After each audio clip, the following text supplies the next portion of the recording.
Hello and welcome to this DataKitchen DataOps training session. This session is part one of a three-part training series. The first part focuses on the role of the IT/admin, really gatekeeper role. The second part of the three-part series focuses on the recipe builder role. And the third part of the series focuses on the role of operations teams who manage the ongoing orders of recipes.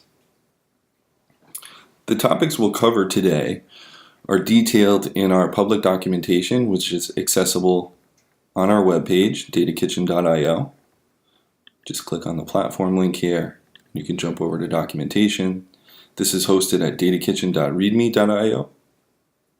And there's a lot of detail that we'll cover today. Additionally, here you can access things like the DataOps manifesto, as well as our Twitter account, which has a lot of details regarding DataOps and include links to the new DataOps cookbook, which has a lot of background information around DataOps best practices. So we encourage you to check that out. Now today we'll mostly focus on DataKitchen's UI tool, but we also provide a command line tool, as some folks are more comfortable with the command line. Most teams that are working on business and data analytics have a technical skill set that varies. So some folks prefer to work in the UI, some in the command line, and some actually prefer both, which I personally do.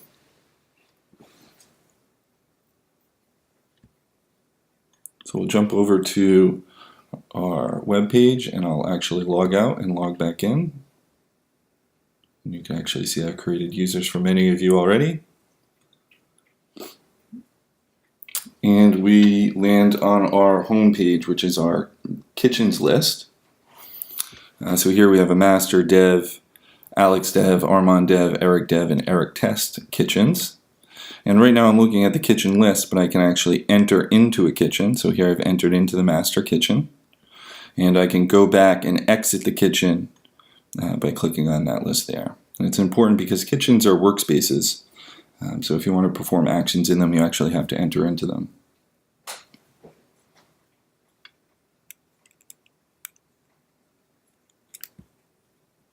So let's talk a little bit about data kitchens and about their background. Data kitchens are permissioned, such that folks who are part of the kitchen staff, or members of the kitchen staff, are the only ones who can manage that kitchen's infrastructure connections, edit its recipes, and run its orders. So for example, you can see I'm logged in here. Under my username, I have full access to all kitchens. I'm a lucky guy. But if I jump over and look at a login for another user for the account, this example user has been only given permission to access the dev and Alex dev kitchens. And in that way, can't even access or enter into any of these other kitchens. And then additionally, as we'll see later, they cannot merge up to kitchens where they are not part of the kitchen staff, but they can pull changes down into kitchens where they have access.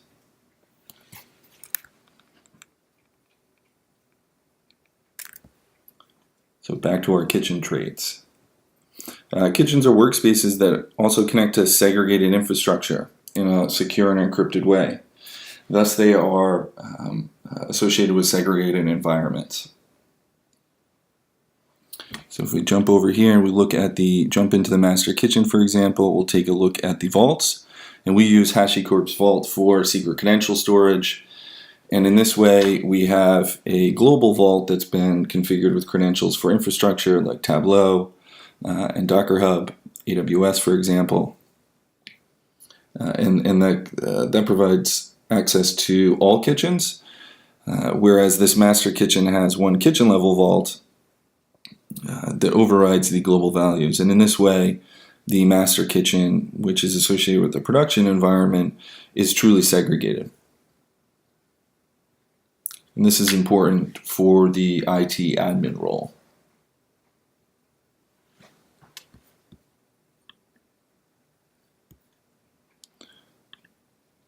Kitchens also support quality output.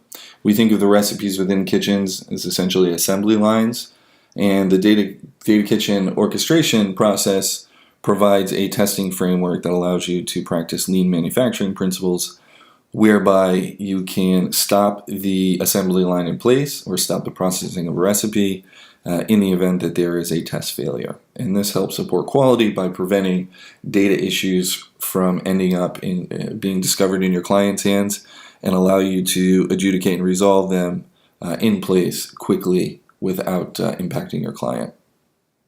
And they really help our clients maintain a reputation for delivering high quality results.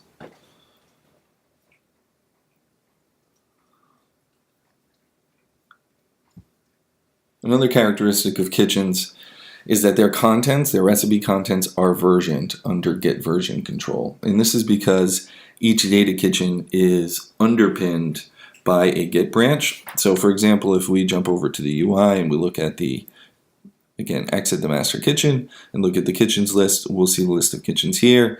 And if we actually look at the repository associated with this account and jump and look at its branches, we see that the branches match the branches in GitHub Enterprise.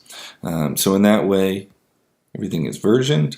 And we can also jump into, if we go back to the master kitchen, we can jump into the history, meaning that since it's versioned, there's a history of all changes. So I can see the history here for each kitchen, and I can actually review detailed changes for everything that was changed.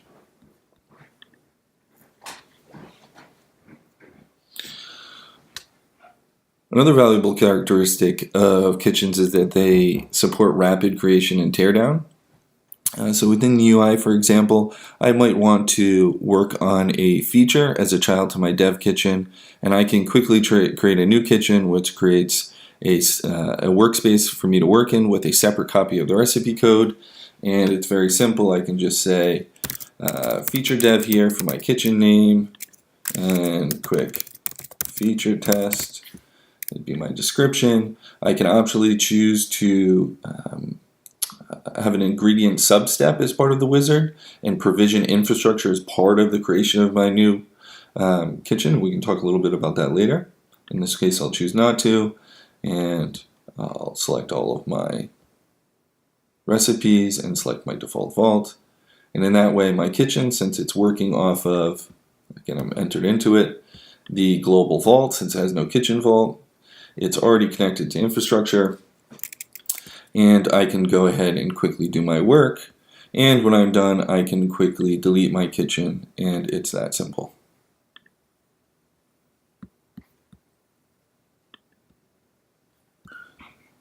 Another valuable characteristic about kitchens is that they support deployments.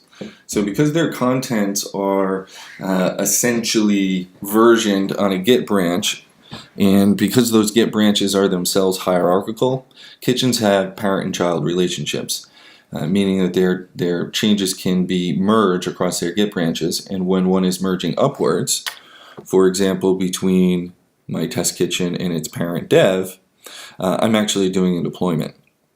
And since the kitchens themselves have their infrastructure connections defined as part of the kitchen workspace and not part of the underlying recipe code, this is how we support segregated environments and yet ease of deployments. So for example, if I jump into my Eric Dev Kitchen and I'll look at my history, I can see I made a change recently, and I just added this change before starting this training session. So if I want to actually go back and do a merge, and I could do it from within the kitchen, but I'll take a look here. First thing I want to do is merge down from the parent, and that's just to make sure that I pull down any changes that may have been pushed by other users to that parent since I've been working, because I want to make sure that I run my code with those changes and make sure everything passes. In this case, there are no changes, so I can proceed, go back to kitchens, and I can begin the process to merge up. And again, because I have permission to the dev kitchen, I'm able to merge up. So let me go through this process, and I'm going to see a summary of the changes, and I'll be able to see, again, the change that I made here. This is the change that was added in the base file, did not have that change. And I can proceed and then see the summary of what happened across the kitchens. So in this case, the merge was okay, and I can proceed forward. I have the ability to promote orders, but we will skip that for now, and I can complete my change. And in that case, I've actually deployed. Now, in this case, all of these kitchens here, dev and below, are associated with the development environment, again, where master is associated with prod. So I actually have not deployed across environments. I've just merged my code up to the dev kitchen. But when I am merging upwards across environments, that is essentially a merge. But the process is the same.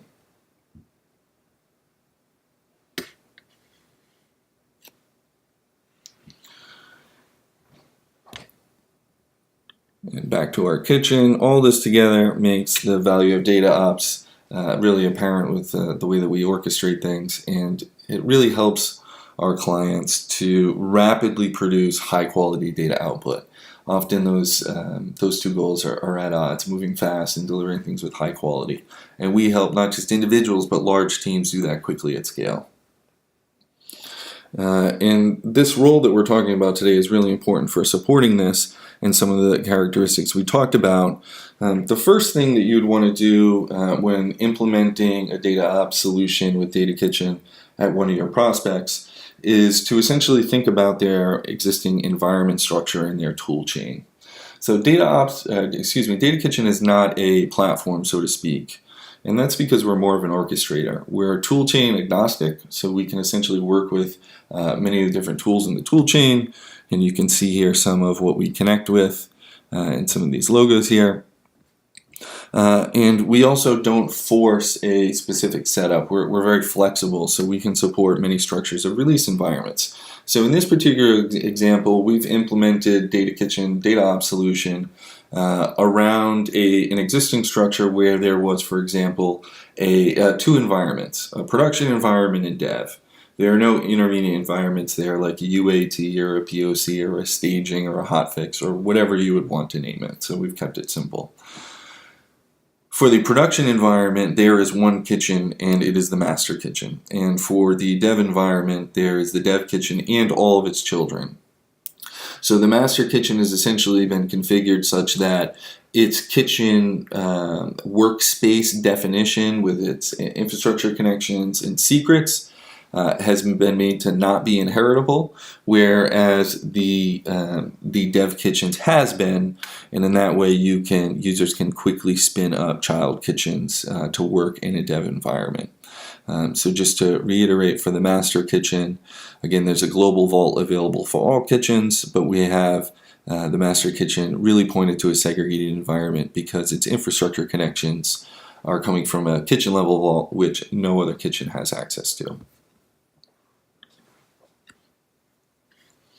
So why is it so important to take this first step to really think about a prospect's release environment structure and what tool chains they're going to use? Well, because what you really want to do as the IT and admin role, really the gatekeeper, is to set up the playing field for users to operate in. A playing field that supports truly segregated and secure environments, but still provides a playground for experimentation for users, that they're really resourceful, self-resourceful, and essentially independent, and don't need to bug you at every moment that they want to access data or environments or do some testing.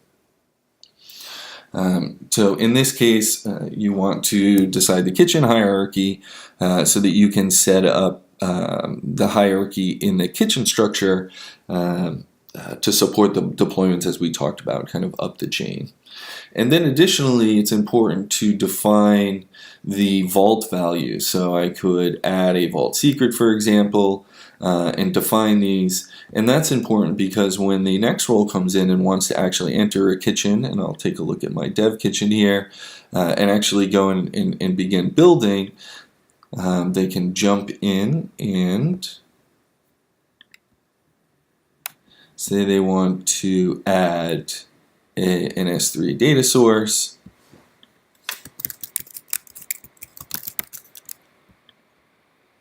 They actually don't have to worry about remembering what the credentials are for these connections, and they certainly don't want to hard code them.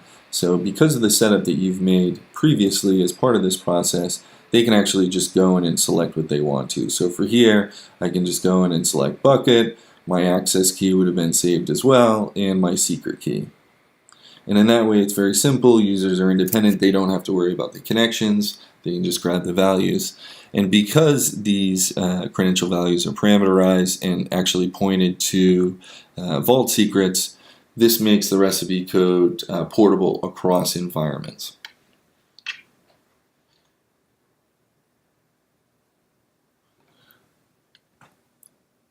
So in addition to having the benefit of those, and I'm just going to discard my changes, of those values pre-populated, what the users are going to do in their existing workflows is bring in DataKitchen essentially in parallel to their existing workflows. So for example, in this recipe here, which this particular variation just gets a file from SFTP, puts it to GCS, Google Cloud Storage, and then loads that data, which is a CSV file, into BigQuery as a table, and then runs some tests throughout.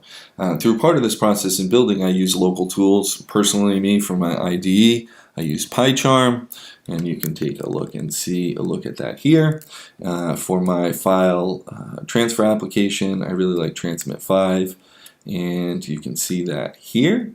And then additionally, because this recipe, for example, was using the Google Cloud Platform, they actually have a console that you can use. So here I'm actually looking at BigQuery, which coincidentally I'm also able to access through PyCharm. So essentially what users would do is they would make their edits as they would locally in their dev environment. Again, they would know the credentials in the clear for these dev instances of, say, a GCS bucket because they'd want to connect to it locally. But again, because the production or different environment kitchens have different values and actually connect to different instances, users are never going to touch those environments through the DataKitchen platform or through their local tools. They simply don't have the credentials to touch a production environment, for example. So when they're building their tools, they might drop in a, let's see, for example, a SQL file or a script or a Tableau workbook and just drop it into the platform and have it saved in version control, again, within the Git repository as part of, so if I'm looking in this kitchen here and I actually go into the recipes, I can look at, for example, excuse me, I want to look in Eric Dev. I can look, for example, look at the contents of any recipe, and I can see, for example, in this node, someone has just dropped in a script. And then that way you can build a script and run it locally, and then just drop it into our platform, and it's called as part of the recipe pipeline. So that's what the recipe builders are doing, just to give you a sense. They're building recipes, creating them, and then they're actually running them. So we can run a recipe, and we can see that it's given an order ID, and there are some overrides here. You'll see here that we have an email override. We have alerts for all of our order runs, and I have actually set these up to go through Slack. It's very useful there. You have a lot of control over how loud those notifications will be. And you can also be a traffic manager in a sense, route them to different channels based on specific recipes or kitchens and environments. So we'll see I'm now on the orders page. Again, I'm within the Eric Dev Kitchen. Recipe copies and orders are specific to any given kitchen. So I have run this in a Dev Kitchen connecting to Dev infrastructure. And if I click into the order run ID, I can see the order run details, and I can see that all the nodes are green. It was actually successful.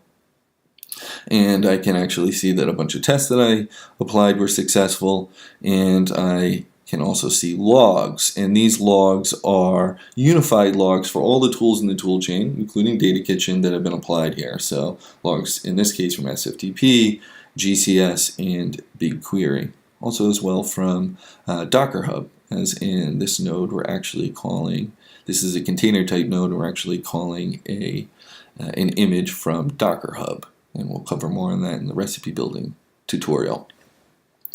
So this is what the recipe building role is. And then additionally, there's that third role that we'll cover later in training. And what that role is really focused on is managing, mostly in, let's say, a production environment. But we can look in this kitchen and say, managing the actual ongoing scheduled orders of recipes. Recipes can be submitted to run on demand at any given time or scheduled in the future to run at some repetition interval that you can define. So typically what would happen is that operations team would manage the alerts that were set up, and whenever there are failures, that team would actually try to go in and look to adjudicate those issues. So for example, they might get a notification that a run failed, and I think we have an example here of a failure.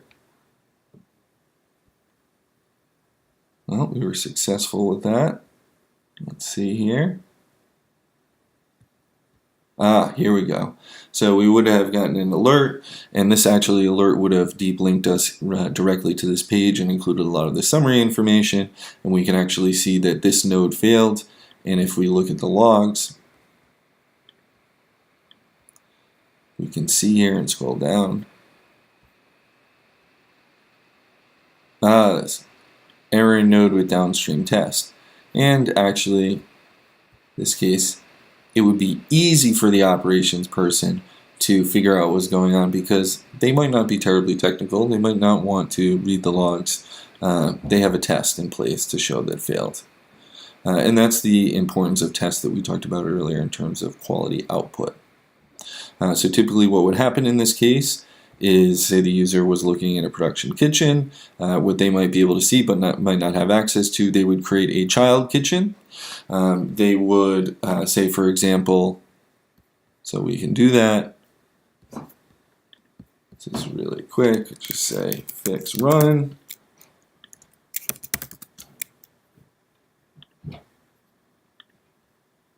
Again, we'll skip all this just to be quick. And then they can enter into, and we know that the recipe that we looked at failed was this recipe, and if we dive in and look at it, we can actually see that it was this node, and there's a test associated that it was failing, and we would want to actually go in and look at this test. And again, we're looking at the source view here, and actually you can see I've used some advanced engine templating to fail that run if it occurs on the 9th minute of an hour, or a minute that ends at 9 of an hour. So at this point, what the user would do is they would provide a fix, actually commit that fix to GitHub by providing an update, and then they'd be able to see that change in the history. And then after providing that fix, and let me just go back, I'll show you they can do that just from this screen. They can actually run the whole variation once, depending on the if runtime variable usage, or run the node once. So what we can actually do is run this variation once. I'm going to show that workflow, and you'd be able to jump in and see the order. And what we would do is, so this is being spun up and shown an ID, and what we'd actually be able to see here is that this run will essentially be successful, and then we know that our change is successful, and only then would we go to proceed to merge our kitchen up. And then once we're done with that, we can actually delete our feature kitchen, and again we can see that it succeeded. And then we would merge and we would be done. So that's somewhat of the workflow of the operations folks.